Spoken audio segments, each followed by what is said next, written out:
मैंने मौलाना जमशेद साहब मेरे उस्ताद हैं, मैंने उनसे तफसीर पढ़ी। मैं एक दिन शहद की बोतल लेकर गया, पुरानी बात है 76-77। मैंने कहा हजरत ये हदिया है। फरमाया कहाँ से लाए हो? मैं कहा मेरे अपने बाप का है।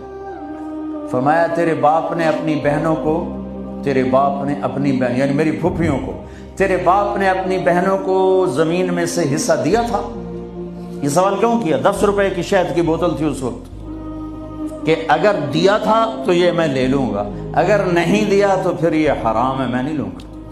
मैं कहा जी अल्लाह का शुक्र है मेरे बाप की बहनी कोई नहीं।